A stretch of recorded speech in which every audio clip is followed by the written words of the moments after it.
தமிழரசு கட்சி பல வேடங்கள் தரித்து நிற்கின்றது. பொது வேட்பாளர் சம்பந்தப்பட்ட விடயத்தில் சஜித் பிரேமதாசாவுக்கு ஆதரவு தருவதாக தமிழரசு கட்சி தலைவரின் மகன் மாவை சேனாதிராஜாவின் மகன் கலையமுதன் 30 லட்சம் ரூபாய் காசு பெற்றிருப்பதாக தகவல்கள் கசிந்திருக்கின்றன.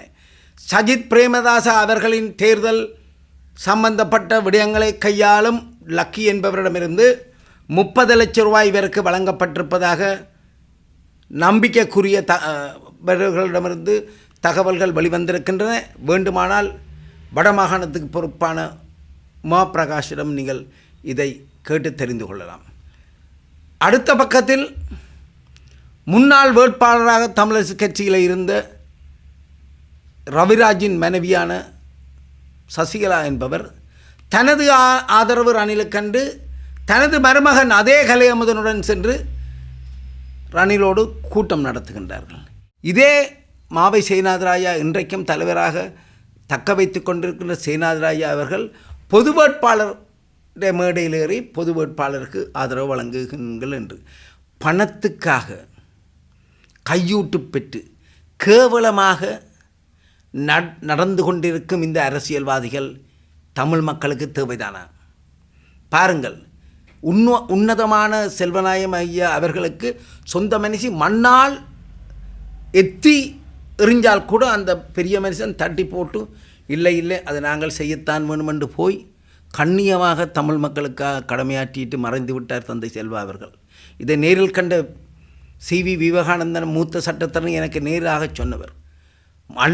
அள்ளி எத்தனை மண்ணை கூட தட்டி போட்டு போய்த்தான் அந்த மக்களுக்காக தன் இறுதி வரையும் கடமையாற்றிட்டு போயிருக்கிறார். கண்ணியமாக 1% லஞ்சம் வேண்ட யாருக்கும் விலை போகாமல் நடந்த அந்த பெருமைக்குரிய தலைவருடைய கட்சியை இன்றைக்கு எல்லாருமே சீரழிக்கிறார்கள். பணம் வாங்குகின்றார்கள், 10 பேருக்கு ஆதரவு தெரிவிக்கின்றார்கள்.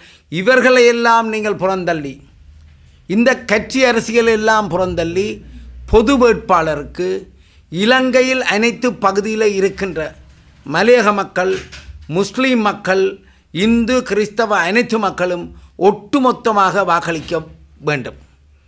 முக்கியமாக வடகிழக்கில் இருக்கின்ற மக்கள் பொது வேட்பாளருக்கு தனியவும், வடகிழக்கு மாகாணங்களை தாண்டி இருக்கின்ற மக்கள் உங்களுடைய சூழ்நிலைக்கு ஏற்றாற்போல் பொது வேட்பாளருக்கு முதலாவது வாக்கை வழங்கி ஏனைய விருப்பத்துக்கு ஏற்ற மாதிரி உங்களுடைய வாக்கை நீங்கள் செலுத்த முடியலாம் என்பதை அடக்குமுறைகளுக்கு எதிரான ஜனநாயக அமைப்பு வேண்டி நிற்கின்றது.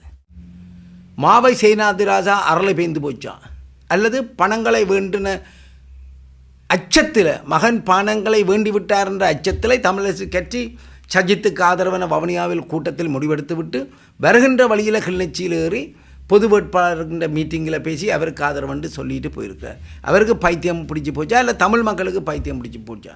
இவர்களெல்லாம் அரசியல் கட்சியிலே, இந்த அரசியல் கட்சி மக்களுக்கு தேவையா? அரசியல் கட்சியில் இவர்கள் இருக்க தகுதி உள்ளவர்களா?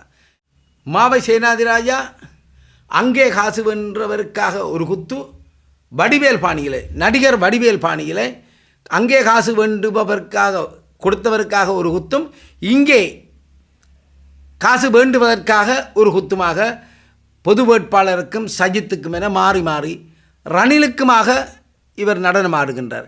எல்லா இடத்திலையும் பொக்கன் நிரம்ப காசு வேண்டிவிட்டார். அதற்குத்தான் இந்த பைத்தியக்காரன் போல் அரசியலில் சித்து விளையாடுகின்றார்.